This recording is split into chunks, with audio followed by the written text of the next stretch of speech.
Acid क्या होता है, बेस क्या होता है, सॉल्ट क्या होता है।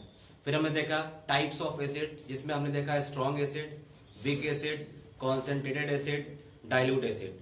फिर हमने देखा इंडिकेटर्स। इंडिकेटर्स हम लोग किसे कहते हैं। फिर हमने देखा इंडिकेटर्स दो तरह के होते हैं। कौन कौन से इंडिकेटर्स, नेचुरल इंडिकेटर और सिंथेटिक इंडिकेटर। उसके बाद हमने देखा chemical properties of acids and bases, जिसमें हमने मेनली 5 रिएक्शंस देखे थे। पहला रिएक्शन था एसिड और बेस का मेटल के साथ। दूसरा रिएक्शन था एसिड का मेटल कार्बोनेट और मेटल हाइड्रोजन कार्बोनेट के साथ। तीसरा था एसिड और बेस का रिएक्शन, जिसको हम लोग न्यूट्रलाइजेशन रिएक्शन के नाम से भी जानते हैं। चौथा रिएक्शन हमारा क्या था, कोई बताएगा हमें।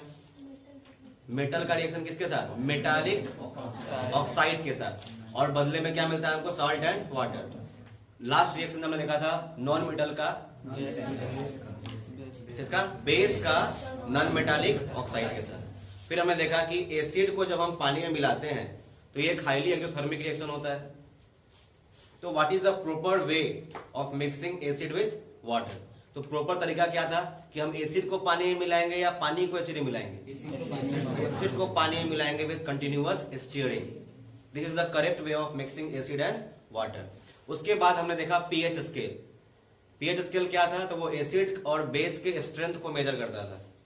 कौन सा एसिड कौन सा बेस कितना ज्यादा पावरफुल है, इसको नापने के लिए हमारे पास दो तरह के भाई हमारे पास रिसोर्सेज हैं।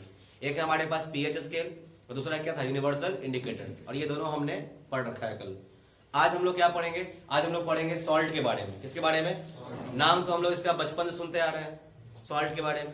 और जब भी बात आती है सॉल्ट की तो हम लोग समझते हैं कौन सा सॉल्ट, जो खाना में हम लोग खाते हैं। लेकिन आज आप जानिएगा कि सॉल्ट का मतलब केवल वो सोडियम क्लोराइड नहीं होता है जिसको हम खाते हैं। सॉल्ट पूरे बहुत सारे कंपाउंड्स के ग्रुप का नेम है सॉल्ट। जिस सॉल्ट के अंदर में एक मेंबर है कौन, सोडियम क्लोराइड, जिसको कि हम लोग कंज्यूम करते हैं इन आवर फूड। बात समझ में आ रहा है। जैसे आपको पता होगा अगर हम बोलते हैं शर्मा फैमिली, तो शर्मा फैमिली में जितने भी मेंबर्स होंगे सारे आ जाते हैं, होता ही नहीं होता है। अब मान लो कि उसमें अगर एक पर्सन है अतुल शर्मा मान लो, तो अतुल शर्मा उस शर्मा फैमिली का क्या कहलाएगा, मेंबर है ना।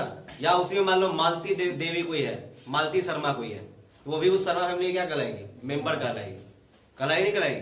वैसे ही सोडियम क्लोराइड भी एक कंपाउंड है जो कि सॉल्ट, जो आपका फैमिली का नेम जो है सॉल्ट, उस सॉल्ट का एक क्या है, वो मेंबर है कौन, सोडियम क्लोराइड।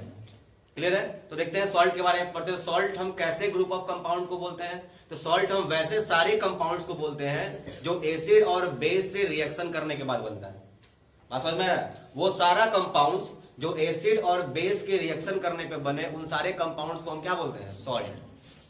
ठीक है। अब उन सारे कंपाउंड सॉल्ट में से एक मेंबर है कौन, हमारा सोडियम क्लोराइड, जो हम सभी का हम सफर है। उसके बिना हम लोग जिंदा नहीं रह सकते हैं। क्योंकि अगर सोचिए, अगर इमेजिन कीजिए, अगर आपको खाना मिल जाए बिना नमक वाला, तो आप चारों गाली बक देते हैं। रेस्टोरेंट में गए, अगर नमक कम है, नमक बेसी होगा, तो सुना के आते हैं, सुनाते कहते नहीं आते हैं। या मान लीजिए सपोज कीजिए आप ही घरे में खाना बना और उसमें नमक अगर कम पड़ गया, नमक भूल गया, तो मम्मी को 4 बात सुनाते हैं, आप कैसे खाना बनाती हो तुम, खाना बनाना नहीं आता है, एकदम पूरा हक से बोलते हैं आप। तो सोचिए सॉल्ट का कितना महत्व, NaCl का कितना महत्व है हमारे घर में, है कि नहीं है। तो बट याद रखिएगा ये NaCl क्या है, सॉल्ट का बस क्या है, मेंबर है। क्लियर है। तो सॉल्ट क्या होता है, सॉल्ट हम वैसे ग्रुप ऑफ कंपाउंड्स को बोलते हैं जो किससे और किससे रिएक्शन करके बनता है, एसिड और बेस से बनता है। और सॉल्ट जो होता है उसका नेमिंग जो पड़ता है, ठीक है, डिफरेंट टाइप्स ऑफ सॉल्ट्स होते हैं। तो सॉल्ट का नेमिंग पड़ता है कि हम कौन से एसिड और कौन से बेस से रिएक्शन करके बन रहा है वो सॉल्ट। जैसे आप देखो, अगर आपका सॉल्ट बन रहा है किससे, हाइड्रोक्लोरिक एसिड से, तो जो भी सॉल्ट बनेगा उस सॉल्ट को हम कौन सॉल्ट बोलेंगे, क्लोराइड। अगर कोई सॉल्ट सल्फ्यूरिक एसिड के मदद से बन रहा है तो उस सारे सॉल्ट को हम क्या बोलते हैं, सल्फेट्स। क्या बोलते हैं। अगर कोई सॉल्ट नाइट्रिक एसिड से बन रहा है उसको हम क्या बोलेंगे, नाइट्रेट्स। अगर कोई सॉल्ट कार्बोजाइलिक एसिड से बन रहा है उसको हम क्या बोलेंगे, कार्बोनेट। अगर कोई सॉल्ट एसिटिक एसिड से बन रहा है उसको क्या बोलेंगे, एसिटेट।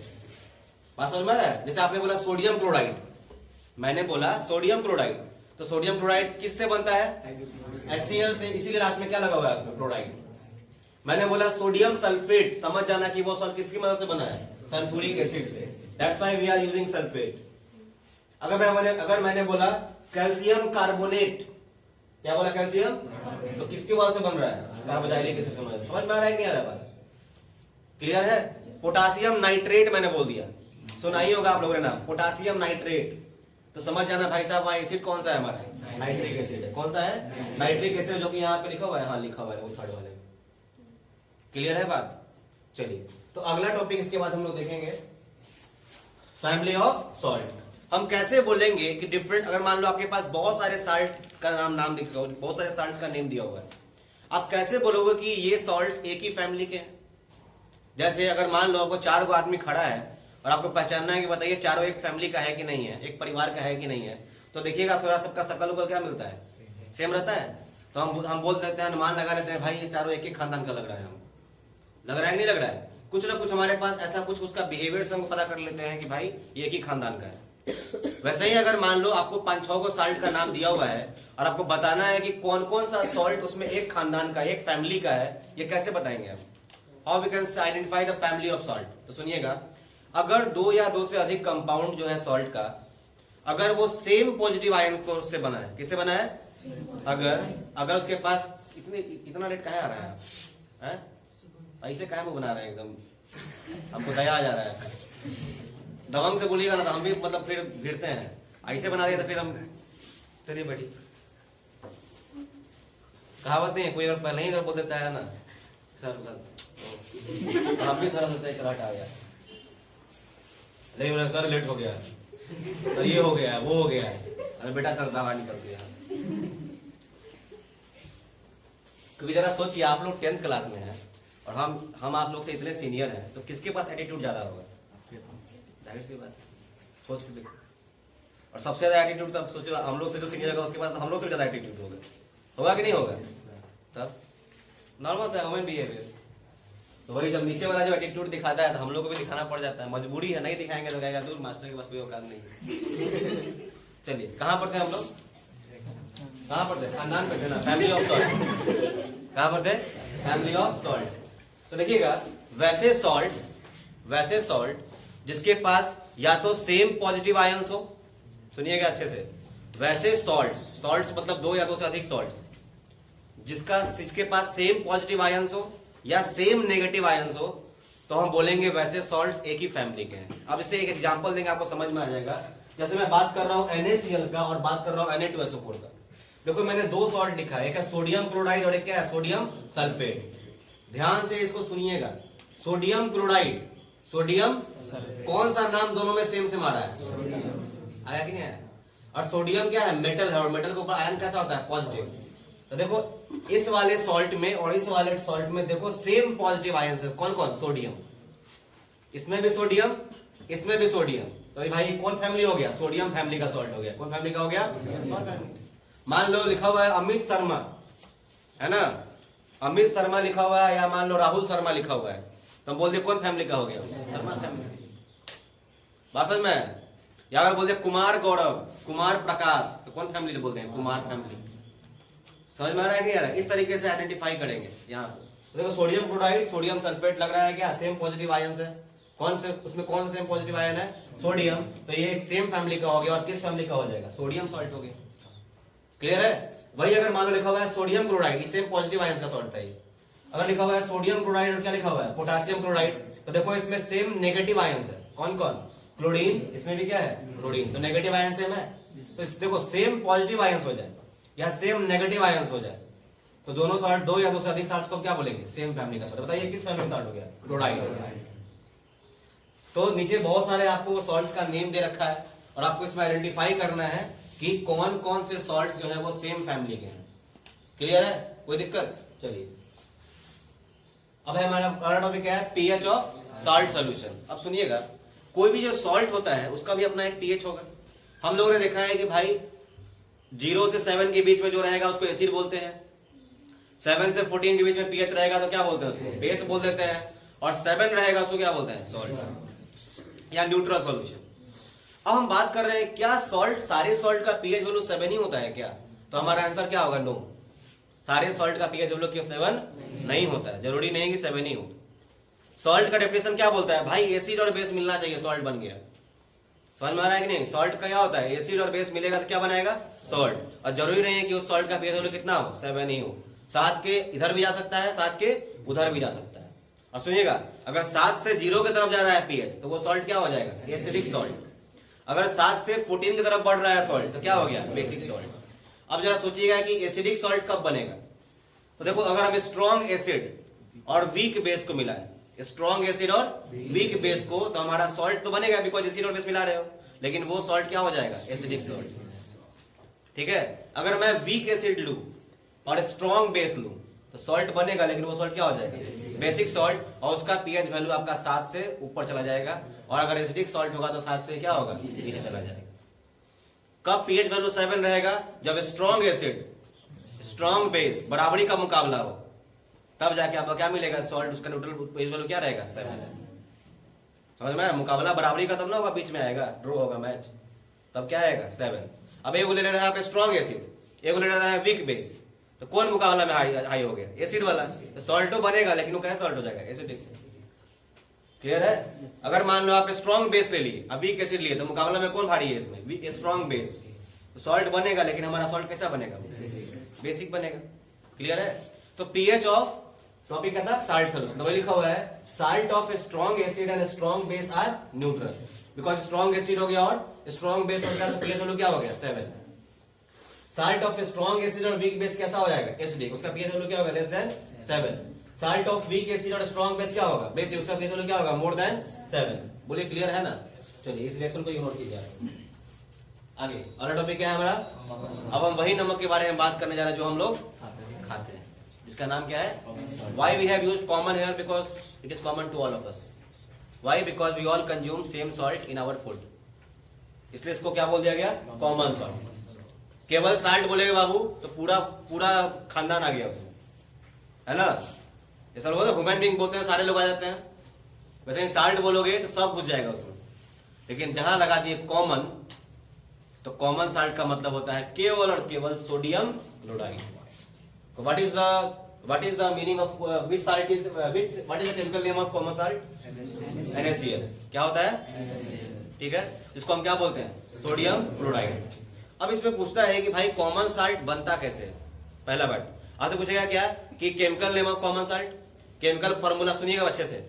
अब मैं जो भी टॉपिक्स पढ़ाऊंगा उसमें आपको ये इन बातों का ख्याल रखना है। पहला बात कि केमिकल नेम क्या होता है उस कंपाउंड का, केमिकल फॉर्मूला क्या होता है उस कंपाउंड का, वो कंपाउंड कैसे बनता है लेबोरेटरी में, बात समझ में आ रहा है, और उसका रिएक्शन और उसका यूजेज, ये बातें आपको पता है तो कोई एक क्वेश्चन जो भी आएगा उसमें आप फुल में फुल स्कोर कीजिएगा। क्या क्या, chemical name, chemical formula, reaction of preparation, और लास्ट में क्या उसका यूजेज या एप्लीकेशन। ये 4 बातें आपको हर कंपाउंड का याद होना चाहिए, एकदम जवान पे होना चाहिए ये चीज। तो बात क्या कर रहे हैं, किसकी बात कर रहे हैं, कॉमन साल्ट। तो बताइए कॉमन साल्ट का केमिकल नेम क्या होता है, सोडियम क्लोराइड। केमिकल फॉर्मूला क्या होता है, NaCl। कैसे बनता है, मेथड ऑफ प्रिपरेशन, तो वेन स्ट्रॉन्ग एसिड को स्ट्रॉन्ग बेस से मिलाते सॉल्ट बनता है, तो स्ट्रॉन्ग एसिड में क्या लेते हैं, HCl, स्ट्रॉन्ग बेस में क्या लेते हैं, NaOH, और दोनों को मिला दो क्या बन जाएगा, NaCl प्लस H2O बन गया। देखो NaOH स्ट्रॉन्ग बेस हो गया हमारा, HCl क्या हो गया, स्ट्रॉन्ग एसिड हो गया, दोनों को मिला दिए क्या बन गया, NaCl प्लस H2O। और इस रिएक्शन को हम किस नाम से जानते हैं, न्यूट्रलाइजेशन रिएक्शन। क्लियर है। और सोडियम क्लोराइड जो इसमें बनता है ना, इसी को फिर हम फर्दर इवोपरेट, एक्वस फॉर्म में बनता है, इसको फिर हम इवोपरेट करवा करके हम इसका इस्तेमाल कर लेते हैं। क्लियर है। ये कॉमन साल्ट अगर आता है तो ध्यान रखिएगा आपको किसकी बात करनी है, NaCl। चलिए आगे next, how common salt is obtained. क्या जरा सोचो, हर घर में मतलब आपको मतलब कॉमन साल्ट का कंज्यूम होता है कि नहीं होता है। जरा इमेजिन करो, क्या उतने अमाउंट ऑफ सॉल्ट को क्या हम लैब में बनाएंगे, इतना हम HCl लेके आएंगे, इतना NaOH को रिएक्शन कराएंगे तो पता चलाएंगे हो गया, फिर तो नमक का दाम पता चला जाएगा साला 1,000 रुपये हो गया, होगा कि नहीं होगा, होगा कि नहीं होगा, होगा कि नहीं होगा। 1,000 रुपये किलो अगर दुकान में मिलेगा, किराना दुकान में नमक, तो जरा इमेजिन कीजिए रेस्टोरेंट में खाना कितना का हो जाएगा, होगा कि नहीं होगा। हम लोग के घर में खर्चा कितना बढ़ जाएगा, नहीं बढ़ जाएगा। तो सोचिए कॉमन साल्ट जो हम लोग खाते हैं वो असल में हम ऑब्टेन कहां से करते हैं। तो कॉमन साल्ट जो हम लोग खाते हैं वो मेनली हम 2 जगह से ऑब्टेन करते हैं। एक हम ऑब्टेन करते हैं सी वाटर से, और दूसरा हम ऑब्टेन करते हैं अंडरग्राउंड डिपोजिट से। पहला कहां से करते हैं? सी वाटर मतलब समुद्र का पानी से हम नमक का इसको ऑब्टेन करते हैं, प्राप्त करते हैं। दूसरा होता है अंडरग्राउंड डिपॉजिट। अंडरग्राउंड मतलब जमीन के नीचे में नमक का बड़का बड़का ढेला यहाँ पे जमा है, उसी में से क्या करते हैं, निकालते हैं, नमक को प्यूरिफाई करके बेच देते हैं। तो how many ways by which we can obtain common salt? कौन कौन? फ्रॉम सी वाटर और दूसरा from underground deposit. Now the question is how we obtain common salt from sea water. अब हम लोग कॉमन सॉल्ट को सी वाटर से कैसे ऑब्टेन कर लेते हैं? तो होता है क्या है कि we create a shallow pool in a ocean या सी। हम लोग एक सी में, समुद्र में किनारे एक हम सैलो पूल बना लेते हैं, झील जो होता है ना, जिसमें हम वाटर को क्या कर सके, कलेक्ट कर सके।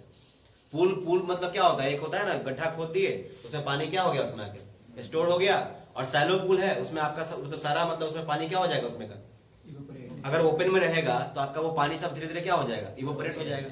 और जब आपको पता है जब समुद्र का पानी इवोपरेट हो जाएगा तो कौन सी बचेगा उसमें, नमक। और उस नमक को फर्दर हम क्या करेंगे, प्यूरिफाई करके आयोडिनाइज करके उसको मार्केट में क्या कर लेंगे, सेल कर लेंगे। और आप लोगों ने नेशनलिज्म इंडिया में पढ़ा भी होगा, डांडी मार्च, गांधी जी लाठी लेके गए थे ना नमक बनाने के लिए। काहे? नमक का कीमत क्या था, बहुत ज्यादा था। और विदेशी कंपनी लोग बना, भाई ब्रिटिश कंपनी बनाता था नमक यहाँ पे, है ना, उसी को अधिकार था भाई बना सकता है, हम लोग नहीं बना सकते नमक उस समय। समझ में आया कि नहीं है? तो जब गांधी जी जब गए तो ये मूवमेंट बहुत बढ़िया साबित हुआ उस समय के जमाने में। उसके बाद से नमक का दाम क्या हो गया, घट गया। क्लियर है? तो सुनते हैं अच्छे से इस बारे में। तो कॉमन सॉल्ट को हम दो तरीके से ऑब्टेन करते हैं, एक होता है सी वाटर से और दूसरा करते हैं कहां से, रॉक सॉल्ट से। तो how common salt is obtain from sea water? What we do, we create a shallow pool in which sea water is collected and that sea water gets evaporated in some days and as a result some common salt remain behind in that pool. उस pool में क्या बच जाता है, कौन जमा हो जाता है, आपका सॉल्ट जमा हो गया। और उसको फर्दर हम प्यूरिफाई करके क्या कर लेते हैं, हम यूज कर लेते हैं। क्लियर है? अब अंडरग्राउंड डिपोजिट के बारे में क्या आयोडीनाइज, क्योंकि आयोडीन की कमी से हम लोग को बहुत सारा डिजीज होता है। तो अगर हम नमक में आयोडीन मिला देते हैं तो उससे क्या होता है कि हम लोग को अलग से आयोडीन लेने की जरूरत नहीं पड़ती। इस कारण से आयोडीन को मिला देते हैं। जैसे आयोडीन की कमी से बहुत सारा रोग होता है, पता होगा आप लोग को, जिसको घेंगा समझते हो, ग्वाइट्री इसको पढ़ते हो क्या, है ना, यहाँ पे फूल हो जाता है, बोन्स भी कमजोर है ना, बोन्स कमजोर हो जाता है, और ये बहुत सारी बीमारी है आयोडीन की कमी से। चलिए ध्यान देते हैं। मंद बुद्धि बालक हो जाता है ना, आयोडीन अगर उसका बढ़िया है, आयोडीन है बॉडी में बढ़िया, तो आप एकदम, आपका दिमाग भी क्या रहेगा, एक्टिव रहेगा। ठीक है, चलिए तो हम लोग बात कर रहे हैं रॉक साल्ट के बारे में। तो रॉक साल्ट किसको बोलते हैं?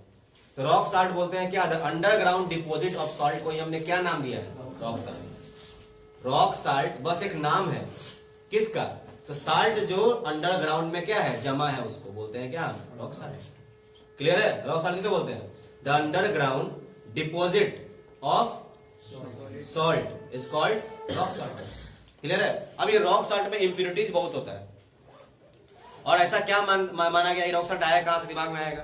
तो ऐसा माना गया है कि हजारों साल पहले यहाँ पे बहुत समुद्र हुआ करते थे, है ना, बहुत ओशन हुआ करता था।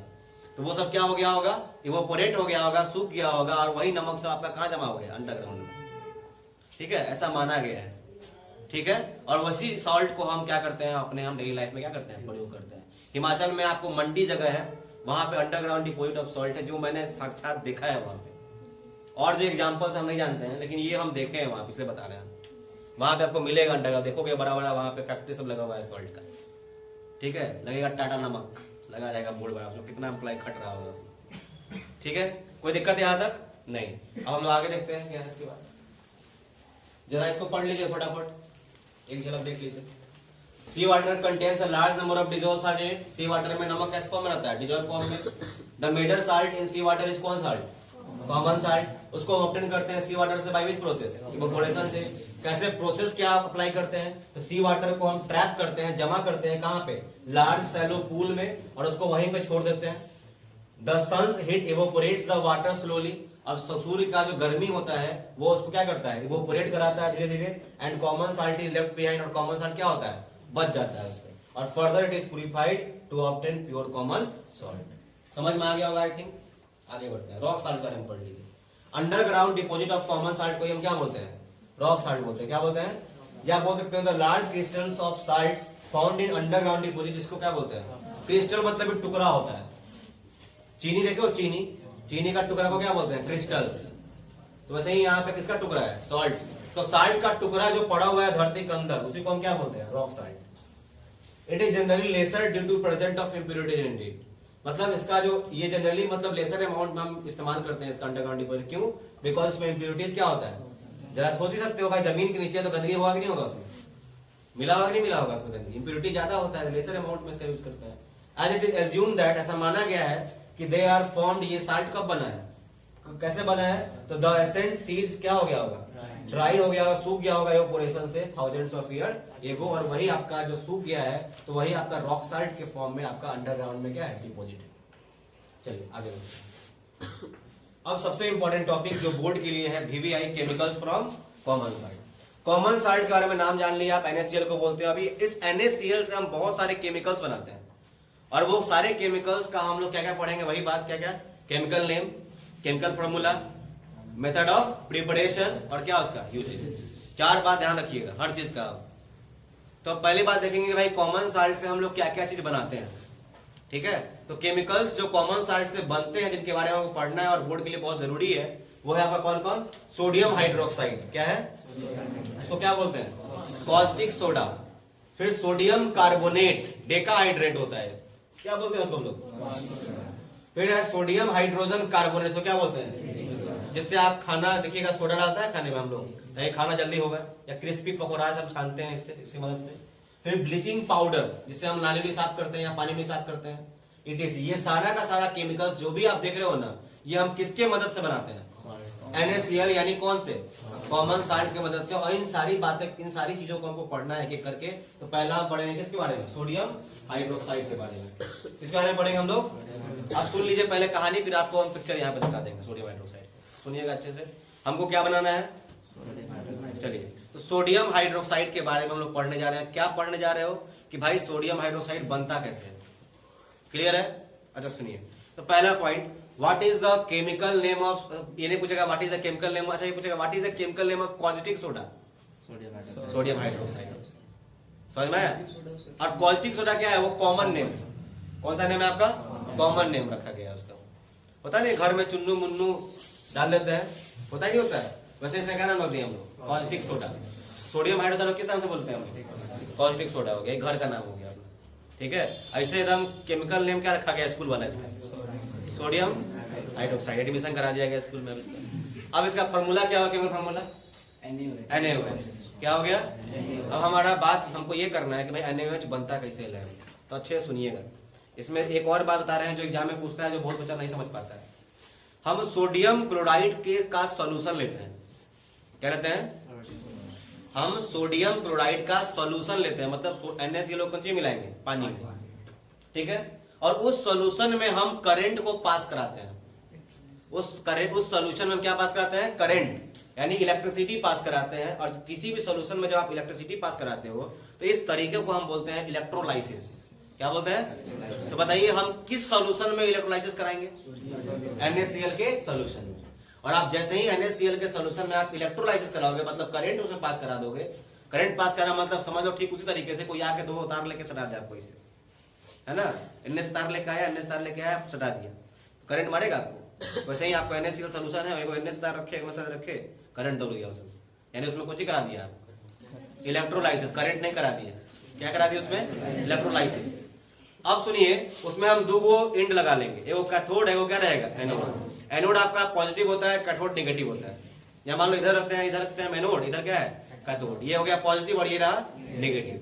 और आप अंदर में कौन सोल्यूशन भरा हुआ है इसमें, मान लो, देखो मान लो कि ये एक जार है, इमेजिन करो एक जार है, इसमें नमक का पानी भरा हुआ है, और ये मेरा हाथ ये हो गया क्या, कैथोड, एनोड, और ये क्या हो गया, कैथोड।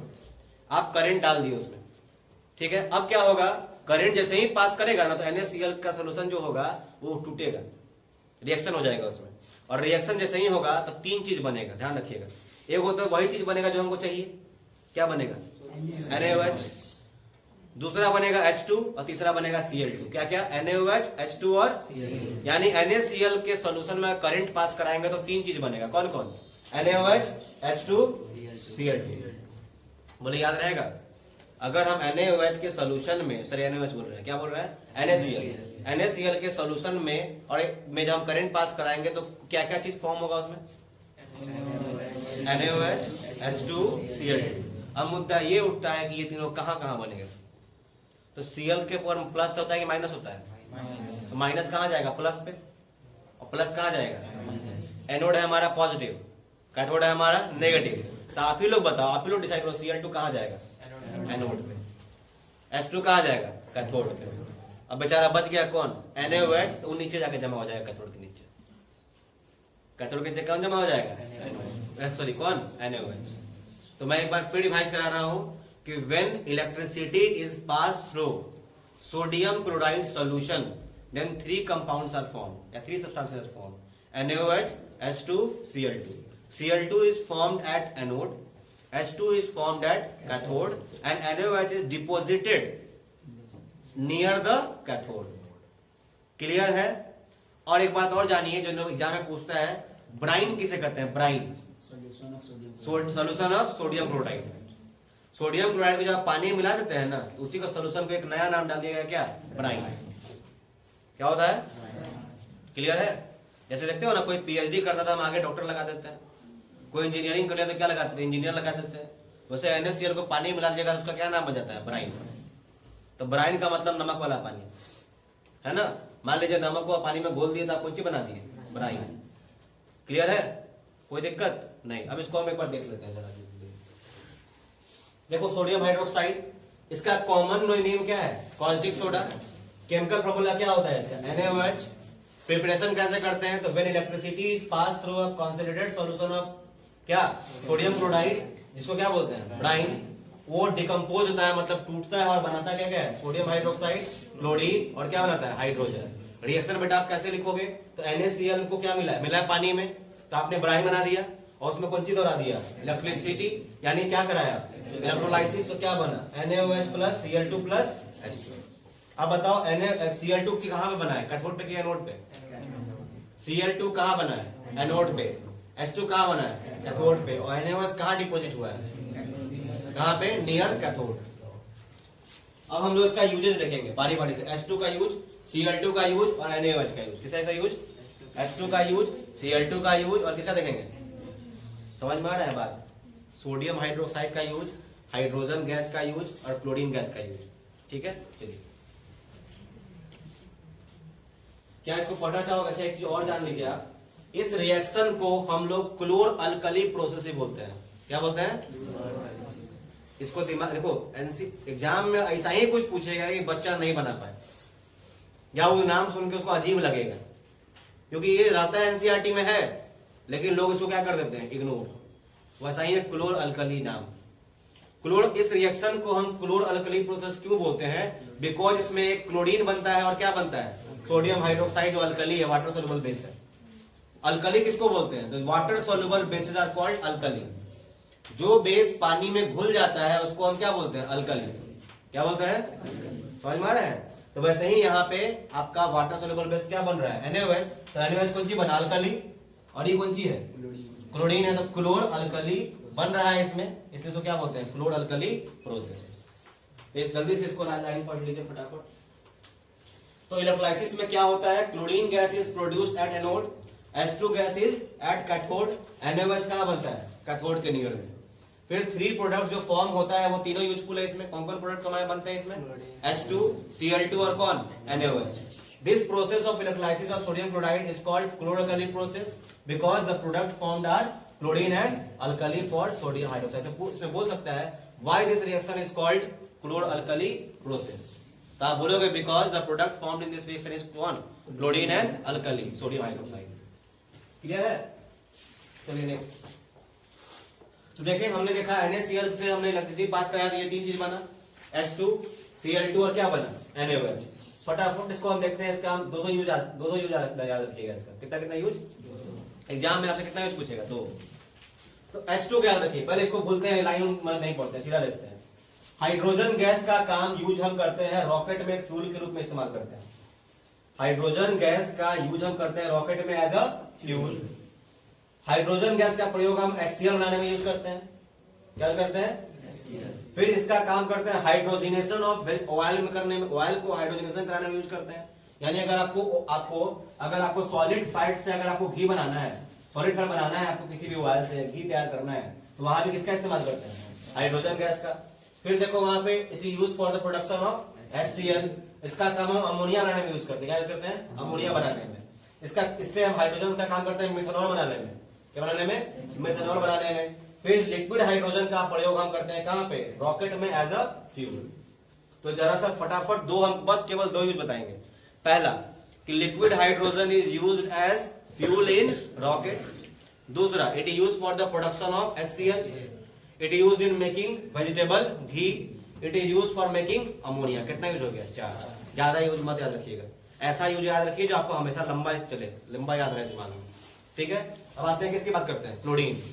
यार सबसे पहला क्लोरीन का ये यूज रखिएगा कि आप एक ब्लीचिंग पाउडर पढ़ने वाले हो। आप क्या पढ़ने वाले हो, तो ध्यान रखिएगा क्लोरीन पाउडर का प्रयोग यूज करते हैं हम ब्लीचिंग पाउडर बनाने में। It is use in making bleaching powder. ये मैं क्यों बोल रहा हूँ यूज याद रखिए, बिकॉज इसी से आप अभी अगला लेक्चर पढ़ोगे ब्लीचिंग पाउडर का। It use for making bleaching powder. फिर देखो it is use for sterilise drinking water supply and water in swimming pool. अगर पानी में जर्म्स को खत्म करना है तो उसके लिए भी हम किसका प्रयोग करते हैं, क्लोरीन गैस का। Use for the production of bleaching powder, है कि नहीं है यहाँ पे। फिर देखो use for the production of HCl को बनाने में भी इसका काम करते हैं। फिर इसका यूज करते हैं हम प्लास्टिक बनाने में, क्लोरोफॉर्म बनाने में, पेंट्स बनाने में। आप देखना कहीं भी रूम जब आपका पेंट होता है तो अजीब महकता है। नया नया रूम पेंट होगा तो महकता है कि नहीं महकता है, सब कुछ ही होता है, क्लोरीन का उसमें इंग्रेडिएंट होता है उसमें। Use for making solvents for dry cleaning, dry cleaning में भी इसका काम करता है। तो इसमें क्या याद रखने वाला बात है, दो इंपॉर्टेंट बात याद रहे हमेशा। It use for making bleaching powder, it use for making, it is use for disinfecting the water supply और water in swimming pool. Swimming pool में जो भी पानी है उसको डिसइंफेक्ट करने में क्या करता है, मदद करता है। मतलब उसमें जो भी जर्म्स है उसको क्या करता है, वो खत्म कर देता है। क्लियर है, उसको मारने में प्रयोग करते हैं किसका हम, क्लोरीन गैस। दो याद रहेगा। अभी तो सबसे अच्छा है किसका बनाने में हेल्प करता है, HCl। चल इस पे NaOH का सबसे इंपॉर्टेंट यूज, इसका कहां यूज करते हैं, किससे बनाने में, सोप एंड डिटर्जेंट बनाने में। याद रहेगा, साबुन सरफ बनाने में NaOH का प्रयोग करते हैं। याद रहेगा, what is the use of NaOH, it use for making soap and detergent. और याद रखिएगा इसका काम हम पेपर के मैन्युफैक्चर में भी यूज करते हैं। पेपर देखते हो बहुत सोपी टू टच होता है, बहुत मुलायम होता है, क्यों, because of presence of NaOH। तो यूज इन मैन्युफैक्चरेशन ऑफ पेपर। फिर अल्युमिनियम को एक्सट्रैक्ट करने में भी हम इसका प्रयोग करते हैं और इसका काम करते हैं मेटल्स को रिफाइनिंग में। मतलब मेन क्या क्या इसमें याद रख सकते हो आप, it use for the preparation of soaps and detergent, और दूसरा it use for making paper. याद रहेगा, फटाफट एक बार रिवाइज करते हैं। हाइड्रोजन का दो यूज बताइए आप। It use for, it use in rocket as a fuel, पहला हो गया। दूसरा it use in the production of HCl, और कोई बता सकता है एक और यूज बता सकते, it use to, it use for making vegetable ghee. तीन को हो गया, काफी है। दो क्लोरीन पाइए, तो it use for making bleaching powder, it use for sterilizing the drinking water supply, या it use for disinfecting the water from swimming pool, या इट यूज फॉर क्या, it use in the production of HCl। अब आते हैं किस पे हम, NaOH पे। It use for making soap and, it use for the in the manufacturing of paper. हो गया काफी। चलिए अगला टॉपिक है हमारा ब्लीचिंग पाउडर। क्या टॉपिक है, ये बहुत ज्यादा बोर्ड में आ चुका है। NaOH जितना नहीं आया उतना ये आया हुआ है। देखो NaOH वॉशिंग सोडा और प्लास्टर ऑफ पेरिस और बेकिंग सोडा, ये बहुत बार आया हुआ है बोर्ड में आपका। और होता है ना, ऐसा भी होता है कि सेट ए में कुछ और रहेगा, सेट बी में, अगर सेट ए में वॉशिंग सोडा दे रहा है तो सेट बी में क्या दे देगा आपको, बेकिंग सोडा। सेट सी में क्या दे देगा, प्लास्टर ऑफ पेरिस। सेट चौथा में दे देगा कुछ और। बात समझ में आ रहा है, इस तरीके से क्वेश्चन, मतलब आपको चारों पढ़ना जरूरी है। समझ रहे हो बात, ये नहीं है कि वॉशिंग सोडा ही आएगा नहीं तो सब में वही आ जाएगा, नहीं, जरूरी नहीं है, आपको चारों में बांट देगा आपको। क्लियर है, तो याद करते हैं किसके बारे में हम लोग, ब्लीचिंग पाउडर के बारे में पढ़ते हैं। पहला point, what is the chemical name of bleaching powder. तो chemical name of bleaching powder is calcium oxychloride. क्या होता है, कैल्शियम ऑक्सीक्लोराइड। और नेम से ही आप फॉर्मूला डेवलप कर लोगे।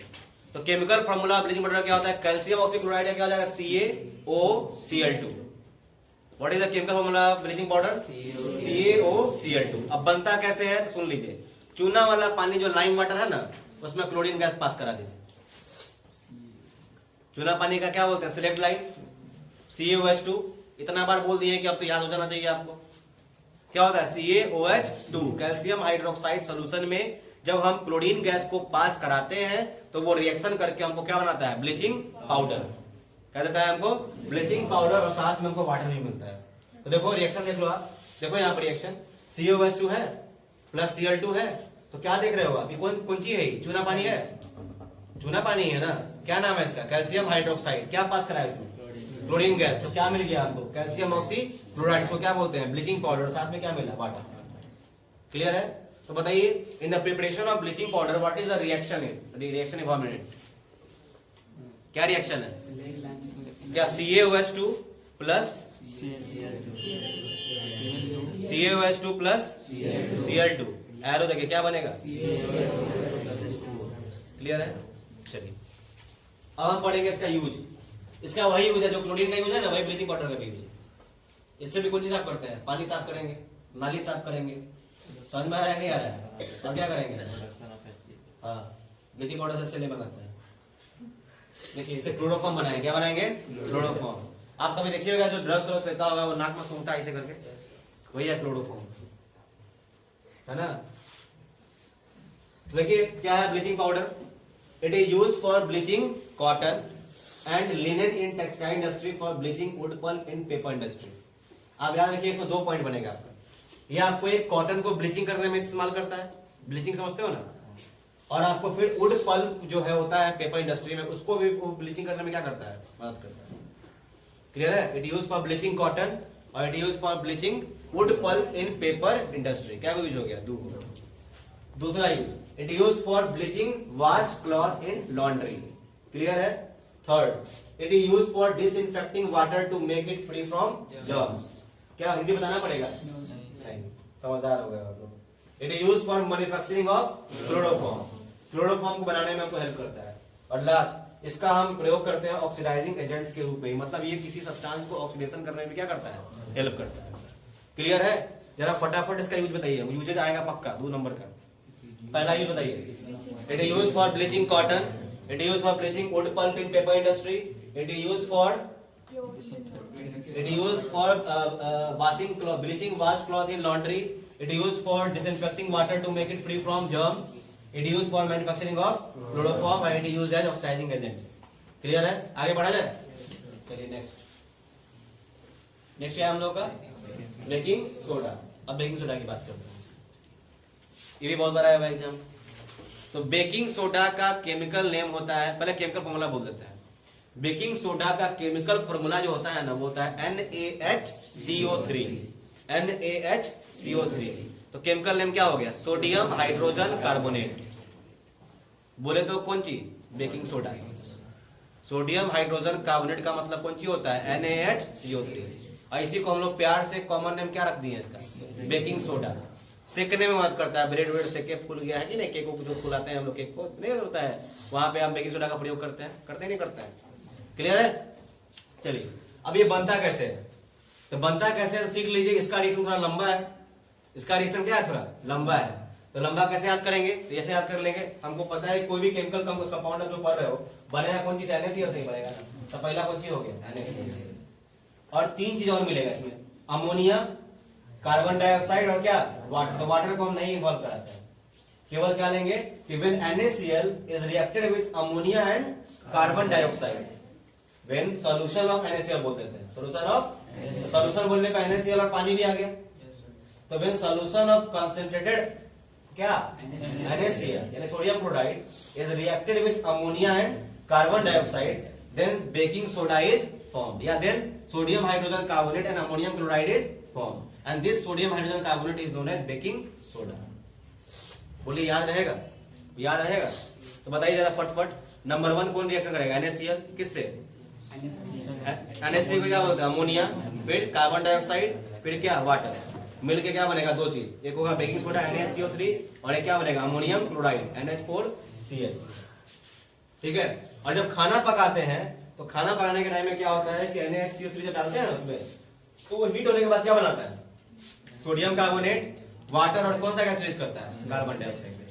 ड्यूरिंग कुकिंग क्या होता है? जब सोडियम हाइड्रोजन कार्बोनेट हीट होता है तो क्या देता है? सोडियम कार्बोनेट, हाइड्रोजन निकल जाएगा उसमें से। नाम है ना सोडियम हाइड्रोजन कार्बोनेट, तो कौन सी निकल जाएगा उसमें से? हाइड्रोजन। तो कौन सी बचेगा? देखो ना, एगो हाइड्रोजन निकाल दो, बच जाएगा क्या? Sodium carbonate. और जो हाइड्रोजन हटा है तुरंत बना जाएगा कौन सी? थोड़ा सा वाटर। और फिर आपका वो खत्म हो गया, फिर एनवायरमेंट में से कार्बन से क्या बना देगा आपका CO3। ठीक है, चलिए अब इसमें यूजेज ऑफ बेकिंग सोडा।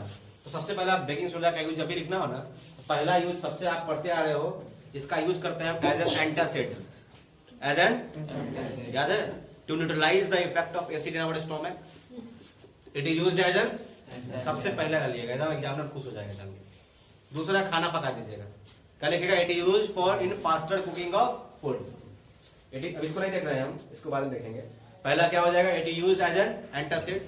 दूसरा क्या हो जाएगा, it is used in faster cooking of food.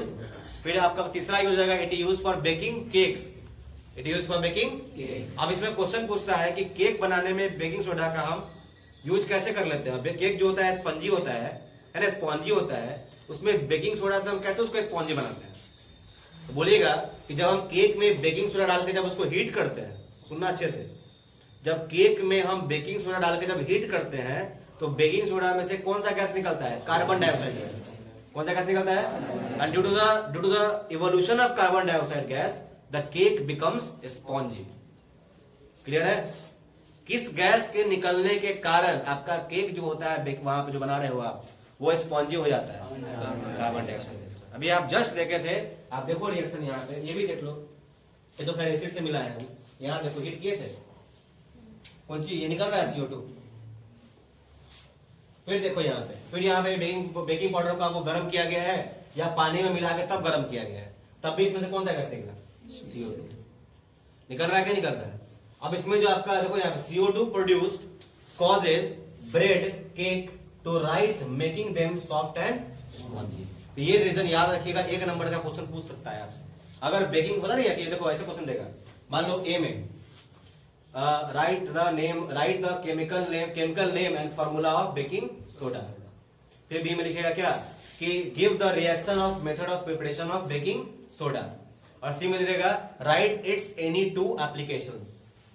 समझ में आया, कितना पॉइंट हो गया, 3 पॉइंट, कितना नंबर, 3 नंबर। तो पहला का आंसर क्या हो गया कि the chemical name of baking soda is sodium hydrogen carbonate, its chemical formula is NaHCO3।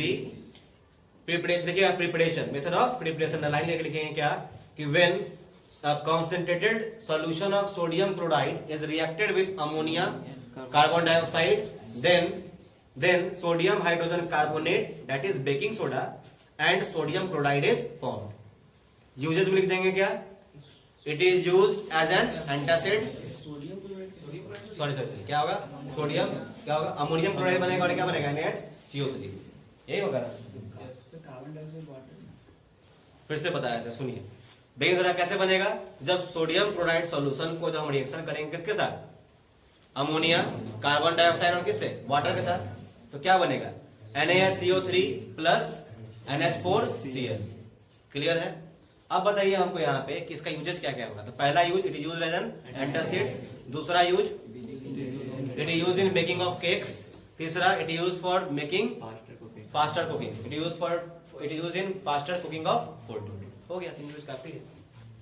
आगे बढ़ा जाए, अरे बढ़ा जाएगा। अगला है वॉशिंग सोडा। नेक्स्ट क्या है हम लोग का, तो वॉशिंग सोडा में आपके पास 2 तरीके हैं, इसको समझिएगा अच्छे से, सुनिए।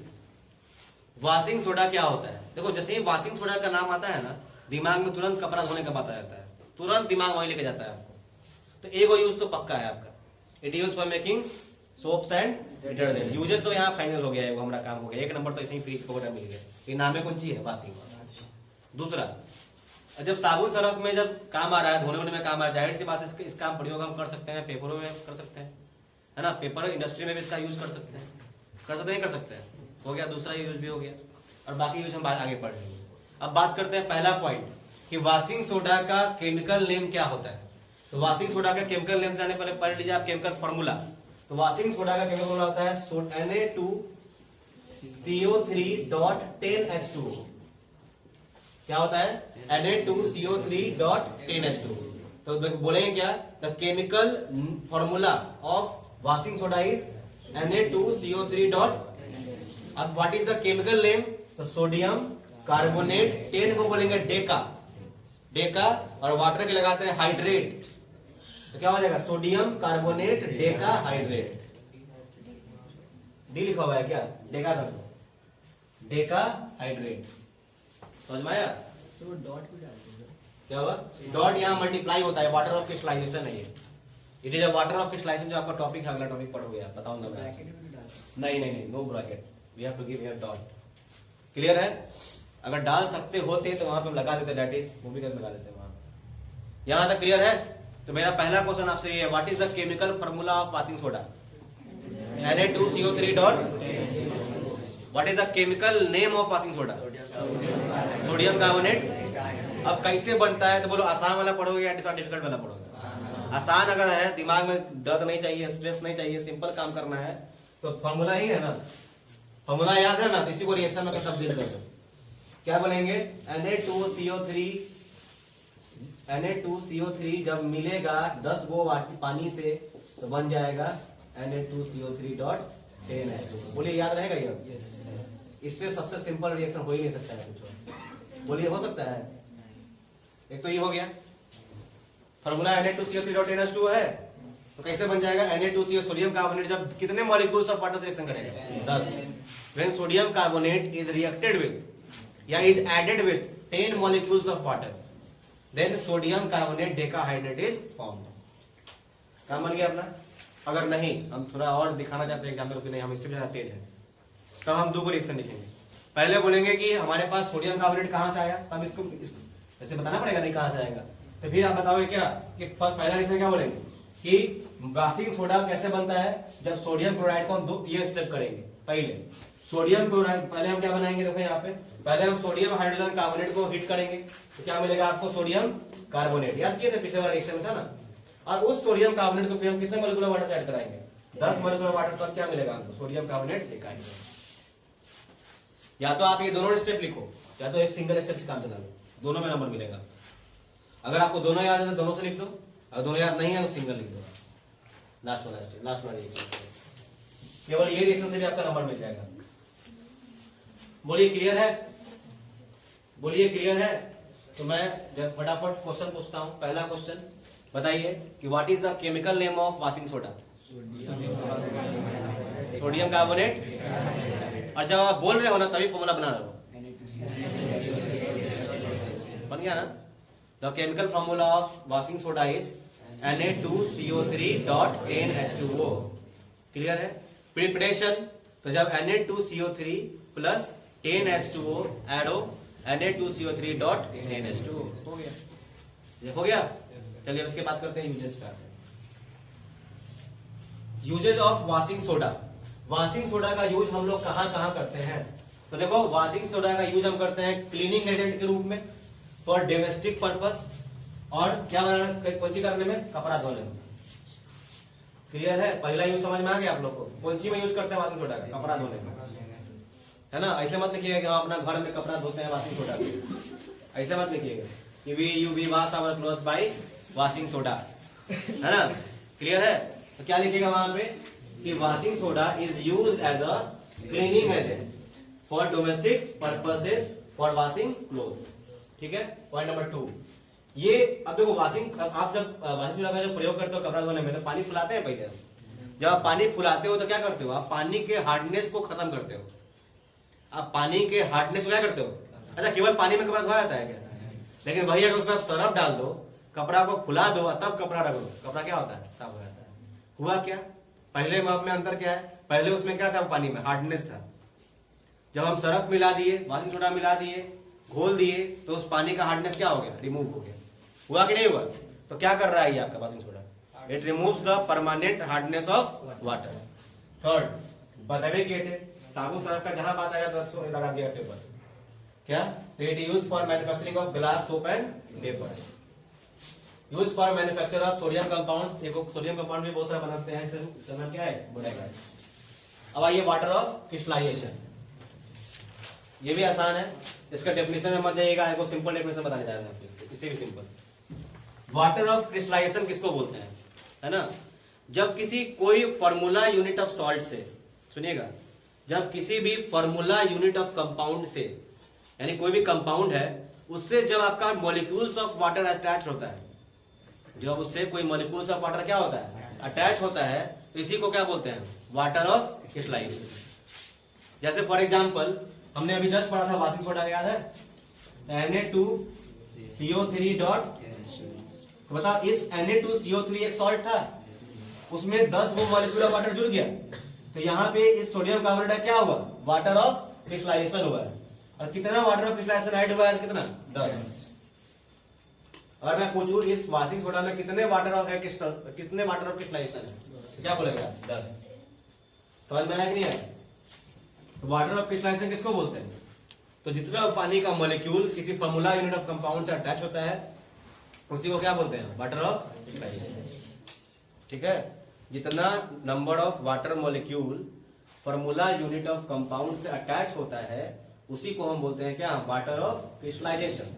अब देखिए यहाँ पे कि कुछ सॉल्ट जो होते हैं उसमें कुछ पानी का मॉलिक्यूल्स लगा हुआ होता है, कुछ सॉल्ट होता है उसमें क्या लगा होता है, वाटर का मॉलिक्यूल्स, और इस कारण से उनका कैसा स्ट्रक्चर होता है, क्रिस्टल स्ट्रक्चर होता है।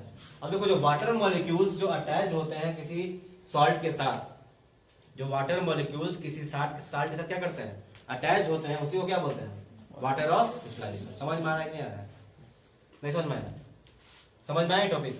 देखो वाटर ऑफ क्रिस्टलाइजेशन, तो किसी भी कंपाउंड के साथ जो वाटर मॉलिक्यूल्स अटैच होता है ना उसी को क्या बोलते हैं, वाटर ऑफ क्रिस्टलाइजेशन।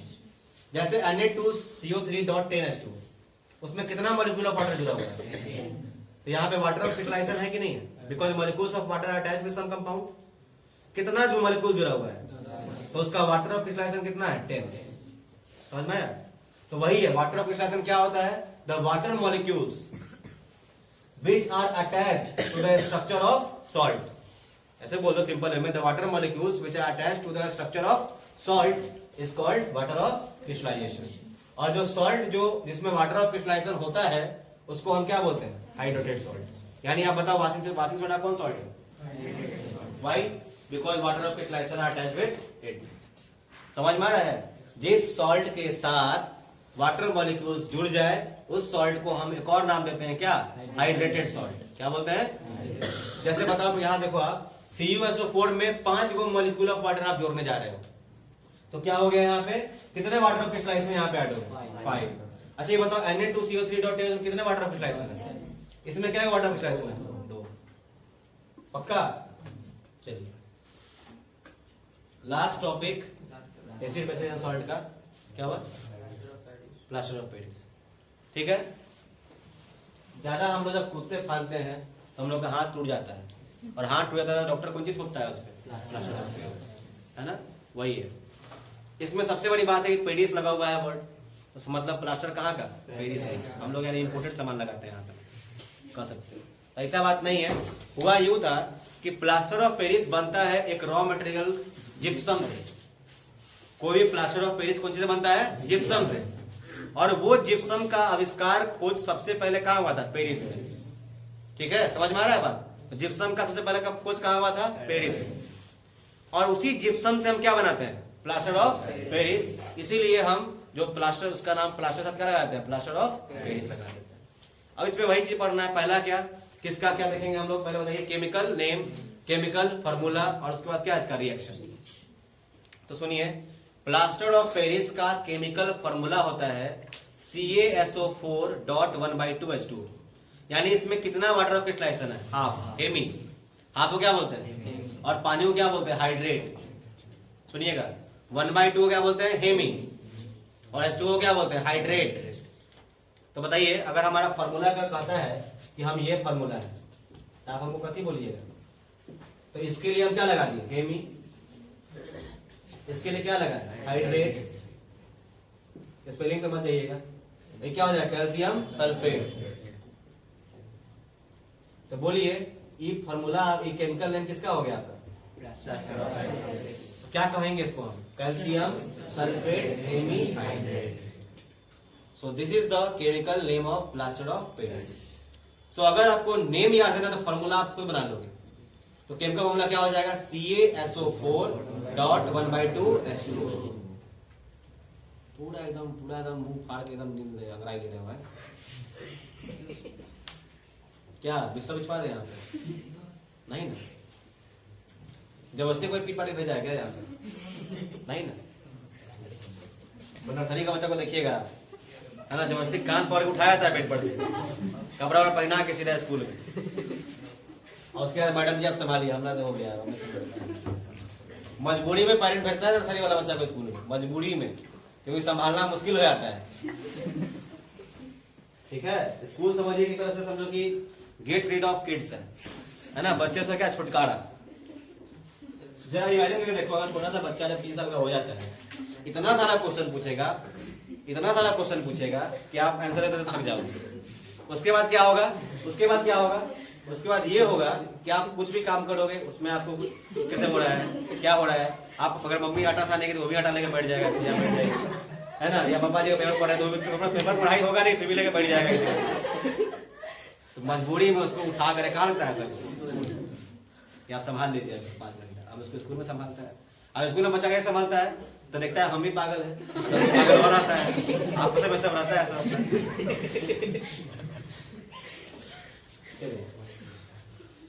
हम बात कर रहे हैं preparation of plaster of Paris. तो कैसे बनता है, prepared from gypsum. Plaster of Paris किससे बनता है? इसमें एक क्वेश्चन और आता है कि name the raw material which use for the preparation of plaster of Paris. Gypsum. क्या होगा, उसका फॉर्मूला याद रखिएगा, CaSO4 डॉट 2H2O। इसी को क्या बोलते हैं, जिप्सम। और यही कहाँ पाया गया था, पेरिस, जहां आप लोग शायद कभी जाओगे। ठीक है, सपना ही रहेगा। केमिकल नेम क्या होगा बेटा, इसका केमिकल नेम होगा कैल्शियम सल्फेट डाइहाइड्रेट। ठीक है, कोई दिक्कत नहीं। बोलिए समझ में आ रहा है? तो मेरा पहला क्वेश्चन ये है कि प्लास्टर ऑफ पेरिस का केमिकल नेम क्या होता है? केमिकल नेम बोला गया, नाम पढ़ने के लिए बोला गया, कैल्शियम सल्फेट हेमीहाइड्रेट। ठीक है बेटा, ये जिप्सम है। हाँ, ये प्लास्टर ऑफ पेरिस का बाप है। इससे 2 पानी है उसके पास, इसके पास कितना है, तो आधे है, इसमें हेमी लगाते हैं, है ना। ठीक है, समझिए। अब हो गया, केमिकल नेम हो गया। So what is the chemical formula of plaster of Paris? CaSO4 dot 1/2H2O। Name the raw material which is used for the preparation of plaster of Paris. What is the formula of that compound? CaSO4 dot. अब बस 2 चीज बच गया है, उसके बाद कहानी खत्म हो जाएगा चैप्टर का। पहला, इसका रिएक्शन कैसे बनेगा, और दूसरा इसका यूजेज। रिएक्शन कैसे होता है समझिए। तो जब हम जिप्सम को, आपको पता है कि इसी का यूज करते हैं, जब हम जिप्सम को हीट करते हैं, गर्म करते हैं 373 डिग्री केल्विन टेम्परेचर पे। कितना पे? इसका मतलब हुआ 100 डिग्री सेल्सियस पे। जब हम लोग जिप्सम को गर्म करेंगे कितना सेल्सियस पे? 100 डिग्री सेल्सियस पे। तो जिप्सम में से पानी उड़ेगा। कितना पानी है? 2 पानी है ना, 2 वाटर है, 2H2O है इसके पास। तो पानी निकलेगा इसमें से। तो जब 1/2H2O बचेगा तभी हम हीट को क्या कर देंगे, बंद कर देंगे। तो आपके पास CaSO4 क्या आ जाएगा, 1/2H2O। और यही कंपाउंड को हम क्या बोलते हैं, प्लास्टर ऑफ पेरिस। और H2O आपका अलग होगा। बोले समझ में आया कि नहीं है? फिर से बता दें कि जब हम कैल्शियम सल्फेट को हीट करते हैं 100 डिग्री सेल्सियस पे, तो हमें मिलता है CaSO4 dot 1/2H2O plus der. जितना कितना आधा इधर निकल गया तो उधर कितना चलेगा, डेर। ये क्या है आपका प्लास्टर ऑफ पेरिस। और एक बात और है, हम प्लास्टर ऑफ पेरिस से फिर से प्राप्त क्या कर सकते हैं, जिप्सम। ये रिवर्सिबल रिएक्शन है। हम प्लास्टर ऑफ पेरिस से क्या बन जाएगा, जिप्सम। जब इसको आप फिर आप छोड़ दोगे ना, तो हमारे एटमॉस्फेयर है, वाटर मॉलिक्यूल्स है, उससे ये रिएक्शन कर जाएगा। फिर देखो यार, फिर रिएक्शन कर, फिर क्या बना लिया, बहुत बहुत पागल होता है, बढ़ता नहीं छाती। देख रहे हो यहाँ पे, देखो छोड़ दिया इसे, तुरंत मिलके क्या बना दिया, जिप्सम। मतलब ये अपने बाबू को नहीं छोड़ेगा, है ना जिप्सम। देख रहे हो क्या है कि नहीं यार। बाबू मतलब फादर, पिताजी, पूज्य पिताजी बोलता है। हाँ सर, जब जिप्सम प्लास्टर ऑफ पेरिस हाथ में किसी कहीं भी चढ़ता है तो फिर वो हार्ड क्यों हो सूखता है ना, फिर वो हार्ड मास बन जाता है ना। वही तो ऊपर उठ जाता है पानी का मॉलिक्यूल्स पूरा उसमें से। तो सर जब वो पानी का देखो पानी डाले ना, उसमें पानी डाले तो थोड़ा सा क्या हो गया, वो आपको थोड़ा इस फॉर्म में आ गया, फिर वो सूख कर क्या बन जाता है, प्लास्टर ऑफ पेरिस। समझ में आया कि नहीं है? अरे उसको ऐसे रखोगे तो सूखता है ना, पानी रखने तो फिर तो वही बन जाता है ना वो। अगर देखना, जब आप प्लास्टर करवाते हो डॉक्टर क्या बोलता है, पानी में नहीं पड़ना चाहिए, है कि नहीं? तो उसका हार्ड सॉलिड मास, सॉलिड मास क्या हो जाएगा, खत्म हो जाएगा। क्लियर है? Plaster of Paris powder type में होता है ना। घर जब बनता है देखिएगा, रखता है एकदम, सीलिंग बनता है एकदम, डिजाइन से बनता है उससे, है कि नहीं? मूर्ति उर्ति भी बनता है। चढ़ता है तब तक वो जिप्सम ही है। क्या हुआ? तो जब तक कहीं भी चढ़ता है तब तक वो जिप्सम चढ़ता है तब वो प्लास्टर ऑफ पेरिस है, और सूख के तब जिप्सम बनता है। सूखने के बाद तो वाटर मॉलिक्यूल सूख जाता है। हाँ, तब ना बनेगा ये, बढ़िया खत्म होगा तब ना। अरे तो पानी कम हो गया, देखो ना यहाँ पे, है ना? जब पानी डाल दोगे तो कौन चीज, सब 2H2 हो गया ना। समझ में आया कि नहीं आया बात? जब पानी खत्म हो गया तो क्या हो गया? सोच के देखो, समझ में आया कि नहीं आया? देखो, इतना आगे नहीं सोचना है हम लोगों को। कहां तक सोचना है कि प्लास्टर ऑफ पेरिस का रिएक्शन कौन सी है, क्या है? जब हम जिप्सम को हीट कर देंगे 100 डिग्री सेल्सियस पे, तो प्लास्टर ऑफ पेरिस बन जाएगा। रिएक्शन क्या हो जाएगा? जिप्सम का क्या होता है, CaSO4.2H2। ठीक है, हीट किए, एरो देके ऊपर क्या लिख देंगे, हीट, और नीचे क्या लिख देंगे, 100 डिग्री सेल्सियस। उसके बाद क्या बनेगा आपका प्लास्टर ऑफ पेरिस। तो CaSO4.1/2H2O प्लस 1/1/2H2O। फिर आपसे पूछेगा कि क्या प्लास्टर ऑफ पेरिस से हम फिर से जिप्सम बना सकते हैं क्या? आपका नॉलेज टेस्ट करेगा क्वेश्चन। तो आप क्या बोलेगा, हाँ बेटा जी बन सकता है। ठीक है, अब बोलेगा right the reaction in 1 minute, बोलेगा ठीक है, वो भी लिख देते हैं, इसको बता दीजिए। समझ में आया? जो एग्जामिनर जो थेथर होता है वो जो ऐसे ही क्वेश्चन समझेगा। समझ में आ रहा है कि नहीं आ रहा है? हर जगह पूछेगा, क्या आपसे कुछ आपका राय विचार लेगा। ठीक है, क्योंकि उसमें भी लेकर सभी पागलो होता है, वो लिखेगा कि हाँ हम जानते हैं लेकिन नहीं आता है।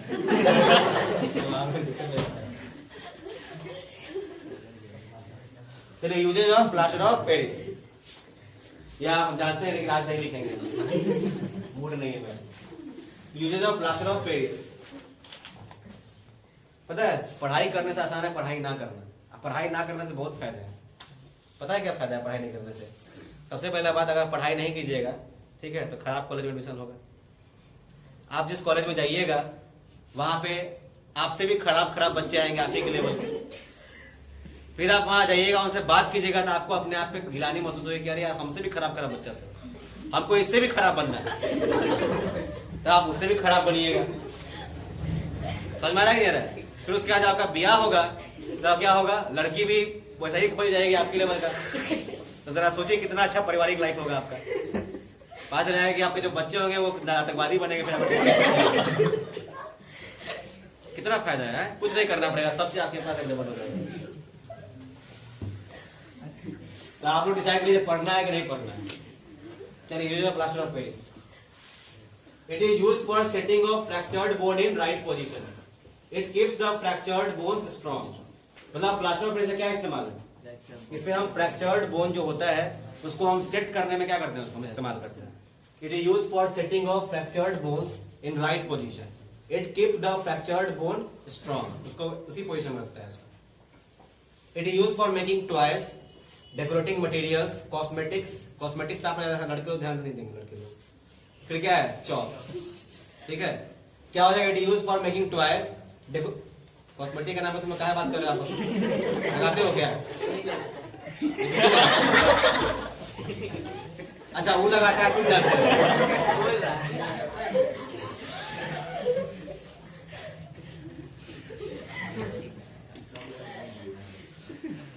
क्या किया जाए, तुम मतलब जो है ना दोगे ना।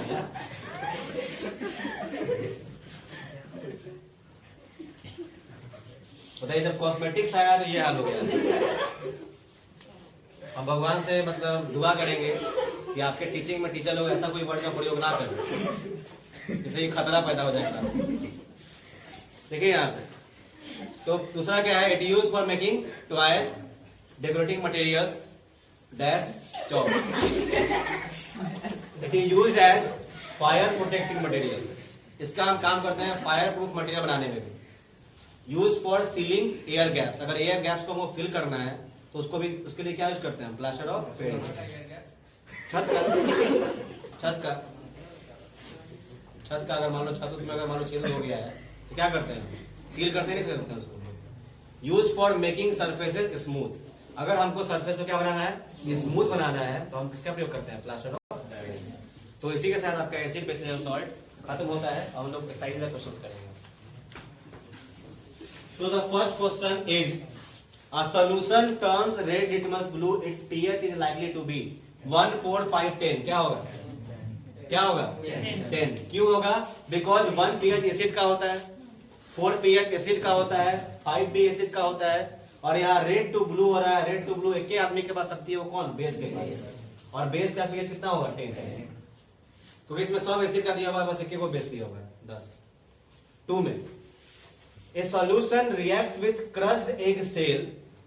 क्रश्ड एग सेल बोलते हैं जो अंडा का छिलका नहीं होता है, उसको क्रश कर दिया, हम दबा दिए, मतलब उसको मतलब तोड़ दाड़ दिए उसको पूरा। और उस क्रश्ड एग सेल से हम एक सॉल्यूशन का क्या करते हैं? उसका रिएक्शन करते हैं, और उससे रिएक्शन करने के बाद क्या होता है? जो चूना वाला पानी है वो क्या होता है? तो वो सॉल्यूशन कौन सा रहा होगा? NaCl, HCl, LiCl, KCl। तो सुनिएगा अच्छे से बात, पहले समझिए। क्रश्ड एग सेल हम बोलते हैं कैल्शियम कार्बोनेट को। क्या बोलते हैं? ठीक है। लाइम वाटर को मिल्की कौन करता है? Carbon dioxide gas. यानी आपको पता है कि बना कौन सी है? CO2। वो इनने क्या है? CO3। अब यहाँ पे कुछ होगा, एक कुछ है ना कि कौन सा इसमें सोल्यूशन होगा? इसमें क्या NaCl की, HCl की, ये तो बताइए कौन सी है? मेटल कार्बोनेट है। अच्छा बात आपने पढ़ा होगा, carbon salt plus carbon dioxide plus water कौन सी बनता है? When metal reacts with metal carbonate, sorry, when acid reacts with metal carbonate या metal हाइड्रोजन कार्बोनेट, तो क्या बनता है? साल्ट, कार्बन डाइऑक्साइड और तो मेटल कार्बोनेट ढूंढो, इसमें कोई है ना? सॉरी, मेटल कार्बोनेट तो है, हमको एसिड ढूंढना है ना। एसिड में क्या हो जाएगा? एसिड। मेटल कार्बोनेट तो अपने पास ही है यहाँ पे CaCO3, क्रश्ड एग सेल, है ना? बोलिए है। चलिए 3 भाई 10 millilitre of solution of NaOH is found to be completely neutralized by 8 millilitre of given solution of HCl। बोल रहा है कि 10 मिलीलीटर NaOH को न्यूट्रलाइज करता है कितना? HCl 8 मिलीलीटर HCl, मतलब उसके इफेक्ट को काट देता है। तो अगर आपके पास अगर 20 ml अगर NaOH रहेगा तो उसको काटने के लिए कितना एसिड लगेगा? 16। अगर 10 के इफेक्ट को काटने के लिए 8 लगता है, तो 20 को काटने के लिए कितना लगेगा? 16। तो कितना हो जाएगा? चौथा question, which one of the following types of medicine is use for treating indigestion? अगर क्या होगा? बहुत बार नाम सुन ही चुके हैं आप लोग। क्या ये कोई एंटासिड का नाम बताइए तो।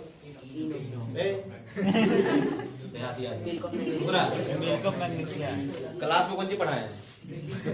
Baking soda. एक और बताइए, magnesium, milk of magnesium, magnesium hydroxide. याद रखिएगा। अब बहुत अगर एग्जाम में आ गया तो बहुत खुश हो जाएगा, पहले बता देगा, आईपे करेगा। 5 में 5 बोल रहा है write word equations and then इनो मत लिखना। तो वहां पे बोलेगा कि sorry, write word equations and then balanced equations for the reaction taking place when. आपको ये देखो, जो भी रिएक्शंस दिया हुआ है ना, पूरा आपको केस दिया हुआ है, इन सब केस का आपको वर्ड इक्वेशन लिखना और क्या लिखना है? Balanced equation. हम बोले थे ना बैलेंस से क्वेश्चन रहेगा, चाहे केमिस्ट्री या कोई भी चैप्टर हो, किसी से भी रिएक्शन उठा के देने का बोलेगा क्या कीजिए? बैलेंस कीजिए। तो पहला रिएक्शन बोल रहा है कि जब डाइल्यूट सल्फ्यूरिक एसिड जब रिएक्शन होगा जिंक ग्रेन्यूल के साथ, तो क्या बनेगा? ZnSO4 plus H2। पता है ना, ZnSO4 प्लस H2। जब डाइल्यूट HCl रिएक्शन करेगा मैग्नीशियम से, तो magnesium chloride plus hydrogen gas. समझ में आ रहा है? डाइल्यूट HCl मतलब क्या? HCl और रिएक्शन कैसे कर रहा है? मैग्नीशियम से, तो HCl प्लस Mg हुआ, तो मेटल एसिड मिल रहा है। क्या पढ़े? मेटल एसिड क्या बनाता है? साल्ट और हाइड्रोजन गैस। तो magnesium chloride plus hydrogen gas. बोलिए, डाइल्यूट सल्फ्यूरिक एसिड का मतलब क्या होता है? H2SO4 किससे रिएक्शन कर रहा है? आयरन से, Fe से, अल्युमिनियम से। तो क्या हो जाएगा? अल्युमिनियम सल्फ्यूरिक एसिड से कोई रिएक्शन करेगा, सल्फेट बनेगा ना। तो क्या हो जाएगा? Aluminium sulphate plus hydrogen gas. क्योंकि सबको ही हम लोग पढ़ चुके हैं भाई, मेटल अगर एसिड से गलती से मिल गया ना, कौन सी बनेगा? साल्ट और हाइड्रोजन गैस। बनेगा नहीं बनेगा? अगर आपका मान लो एसिड है, यहाँ पे H2SO4 है, अल्युमिनियम है, तो क्या बनेगा? अल्युमिनियम सल्फेट बनेगा, Al2SO4 Al2SO4 अल्युमिनियम सल्फेट हो गया, और प्लस कौन गैस? H2। बोले क्लियर है? नेक्स्ट लास्ट, हाइड्रोक्लोरिक एसिड किससे? आयरन फिलिंग से। सोचो, हाइड्रोक्लोरिक एसिड एसिड है, आयरन फिलिंग क्या है? मेटल है, तो फिर वही बनेगा साल्ट हाइड्रोजन गैस। तो H2 तो भाई फिक्स है। आपको दिखा जाना साल्ट कौन सी बनेगा? तो आयरन कितना साल्ट बनेगा? Iron chloride FeCl3। समझ में आ रहा है? क्लियर है? चलिए last 6, compound such as alcohol and glucose also contain hydrogen. आपको पता होना चाहिए अल्कोहलों में हाइड्रोजन होता है, ग्लूकोज में भी हाइड्रोजन होता है, और and are not categorized as acid, लेकिन उसको हम एसिड नहीं बोलते हैं। अल्कोहल में भी H प्रेजेंट होता है और ग्लूकोज में भी H होता है, ठीक है, लेकिन दोनों आपका एसिड नहीं है। आपको इसको एक्टिविटी के साथ प्रूव करना है, तो कैसे एक्टिविटी करोगे? तो ध्यान रखिएगा, एसिड जो होता है उसमें करंट पास कर जाता है। एसिड जो होता है उसमें करंट पास, आप क्या बोलोगे? एगो जार ले लेना, कैथोड डाल देना और क्या डालना, ठीक है, और क्या करना, उसमें करंट पास करवा देना, ठीक है, और उसमें पहले क्या डालना, ग्लूकोज। करंट पास नहीं करेगा, बल्ब नहीं जलेगा, बल्ब लगा दीजिएगा। समझो बात को। एगो जार ले लेंगे, ठीक है, क्या वो जार ले लेंगे? 2 जार, ठीक है, और एगो एसिड का जार ले लेंगे। ये किसका है? मान लो ग्लूकोज का है, ये किसका है? क्या है? अल्कोहल का है। और ये किसका है? एसिड का मान लो कोई है। इसमें कैथोड एनोड बल्ब लगा दीजिए, ठीक है, कैथोड एनोड क्या लगेगा? बल्ब। बैटरी लगा लीजिएगा, सेट कर लीजिएगा अपना, ठीक है। फिर वैसे इसमें भी कर लीजिएगा ऐसे। इसमें डालिएगा ग्लूकोज, इसमें डालिएगा क्या? अल्कोहल, इसमें डालिएगा क्या? एसिड। देखिएगा इसमें बल्ब नहीं जलेगा, इसमें बल्ब जलेगा। क्यों नहीं जला? बिकॉज इसमें भले ही H है कंपाउंड फॉर्मूला, लेकिन उसके पास H प्लस आयन नहीं है, इसे कारण से नहीं जल रहा है।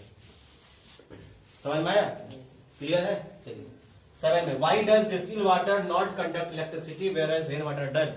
तो डिस्टिल वाटर इलेक्ट्रिसिटी कंडक्ट नहीं कर रहा because it does not have ions. It does not have ions whereas rain water have ions. So कोई भी तो एक आयन होना चाहिए, OH माइनस भी होगा तो कंडक्ट कर जाएगा, आयंस होगा तो कंडक्ट हो जाएगा।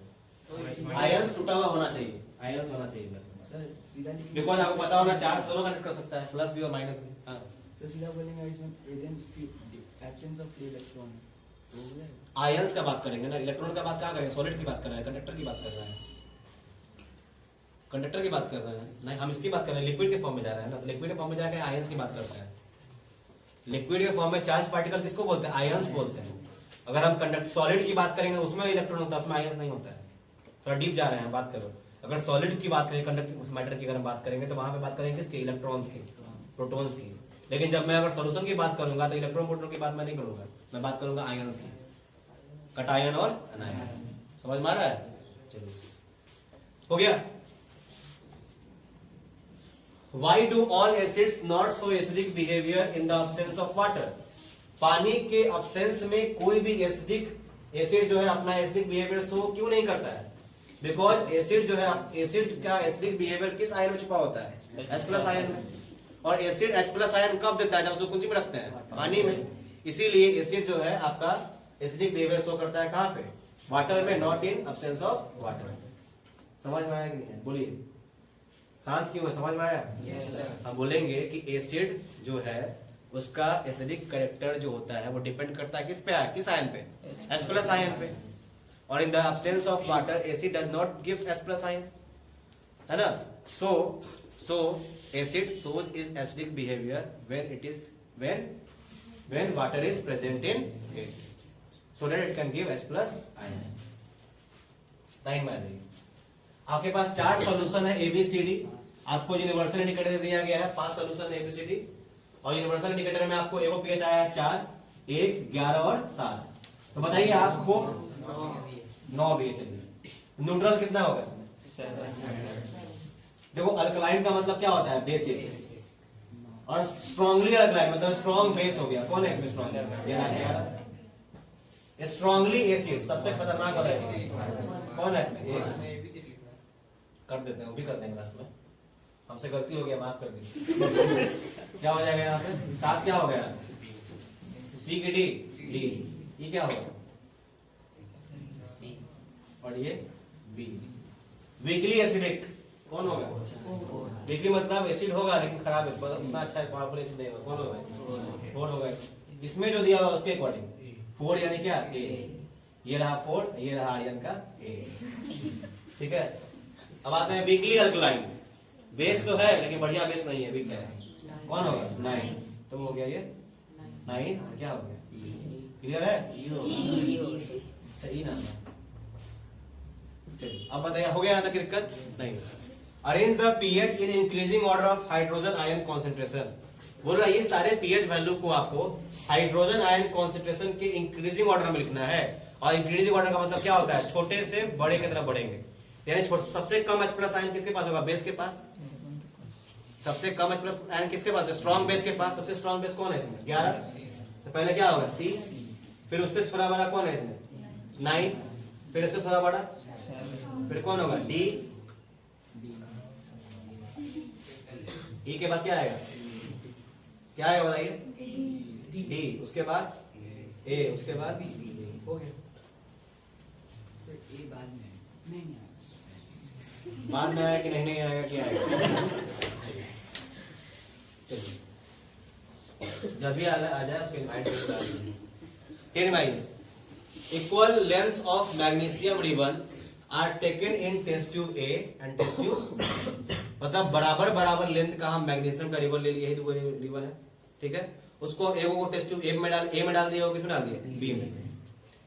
HCl is added to test tube A. मान लो कि ग्रीन वाला में हम क्या रखे, HCl, ये Mg है, ऐसा कौन चीज मिला है HCl में, और दूसरा किसे मिला है हम, एसिटिक एसिड में।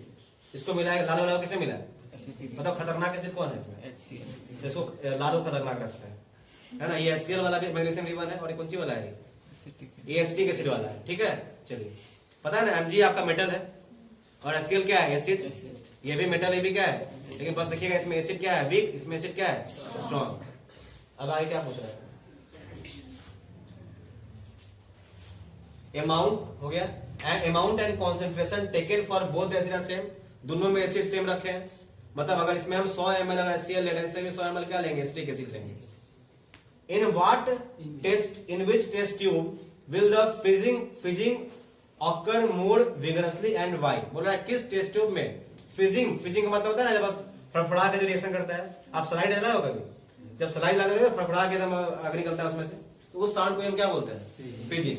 तो फिजिंग सबसे ज्यादा तेज किसमें होगा, HCl वाले में कि इसमें वाले में, क्यों, बिकॉज उसके पास H प्लस आयन क्या है, ज्यादा है, इसके पास प्लस आयन क्या है, कम है। वो स्ट्रॉन्ग एसिड है और ये क्या है, देखा इतना बड़ा लंबा कहानी दिया, आंसर देखिए कितना है, छोटा है। ऐसा ही होता है एग्जाम में।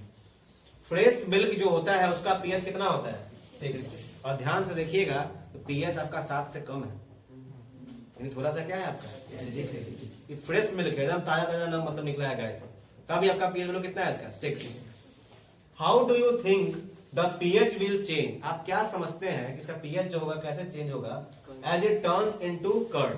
जब वो कर्ड बनेगा, तो फ्रेश मिल्क से जब कर्ड बनेगा तो आप ही बताओ उसका पीएच बढ़ेगा या घटेगा, because during curd formation it will convert into lactic acid, और एसिड का पीएच क्या होता है, कम होता है। तो बोलेंगे during curd formation the pH value of the fresh milk gets decreases because of the formation of lactic acid. Clear है। चलिए 12 माइल, ये बहुत बार VVI आपको एग्जाम में पूछ चुका है, बहुत बार पूछा है, बहुत बार, मैक्सिमम बार पूछा हुआ। एक milkman adds a very small amount of baking soda to fresh milk. एक मिल्कमैन जो है वो क्या करता है, कुछ बेकिंग सोडा मिलाया जाता है फ्रेश वाटर, फ्रेश मिल्क में। आप जरा सोचो काहे मिला रहा है बेकिंग सोडा, मिल्क का, फ्रेश मिल्क का पीएच वैल्यू क्या होता है 7 से कम। अगर ज्यादा दिन तक छोड़, फ्रेश अगर वो मिल्कमैन जो होता है वो जब तक दूध नहीं पिकाएगा उसको रखना है अपने पास, आउटेगा भी नहीं, उसको गर्म भी नहीं करेगा, तो क्या होगा, कुछ ही देर में उसका पीएच वैल्यू क्या हो जाएगा, डिग्री हो जाएगा, मिल्क क्या हो जाएगा, खराब। इसीलिए उसके पीएच वैल्यू को मिल्क, फ्रेश मिल्क के पीएच वैल्यू क्या कर देता है, वो बढ़ा देता है, उसमें क्या डाल के, बेकिंग सोडा, ताकि वो मिल्क खराब तो होगा लेकिन उसको खराब होने में क्या लगेगा, कुछ टाइम लगेगा। समझ में आ रहा है। तो यही बात यहाँ बोला गया है कि why does he shift the pH of the fresh milk from 6 to slightly alkaline. बोल रहा है तुम लोग 2 पेन गिरा चुकी हो, एगो इंस्ट्रूमेंट बॉक्स गिरा चुकी हो, क्या गिराता है, कोई भी तो गिराया ना तुम लोग। हम उस समय से पढ़ा रहे हैं, 2 पेन गिर गया है, हम सोचे भी उठाते हैं, लेकिन नहीं, फिर गिरा हुआ तुम लोग कुछ, फिर एगो और पेन गिरा, फिर हमको लगा कि नहीं फिर उठाते हैं, तो नहीं ना हमको फिर गिराया कुछ ना, इंस्ट्रूमेंट बॉक्स गिर गया, बस खाली खुद मत गिरिएगा। देखिए अभी हम नहीं उठाने वाले हैं, हम उठाने वाले नहीं है, छोड़ दीजिए आप लोग, कुछ ना कुछ और गिरेगा। देखिए क्या लिखा हुआ है, a milkman adds a very small amount of baking soda to fresh milk. तो मिल्क मैन जो है कुछ थोड़ा अमाउंट का बेकिंग सोडा मिला देता है किसमें, फ्रेश मिल्क में। तो पहला क्वेश्चन था कि उसने पीएच को क्यों शिफ्ट किया फ्रेश मिल्क का बेकिंग सोडा मिला के, बताइए, ताकि दूध जल्दी खराब है ना। समझ में आ गया, रीजन हो गया। चलिए दूसरा point, why does this milk take a long time to set as a curd, क्योंकि उसका पीएच वैल्यू कहां चला गया, 7 के ऊपर चला गया है ना। वो कैसा हो गया, बेसिक। तो अगर उसको खराब होना होगा तो पहले क्या बनेगा, न्यूट्रल होगा, फिर क्या होगा, एसिडिक बनेगा।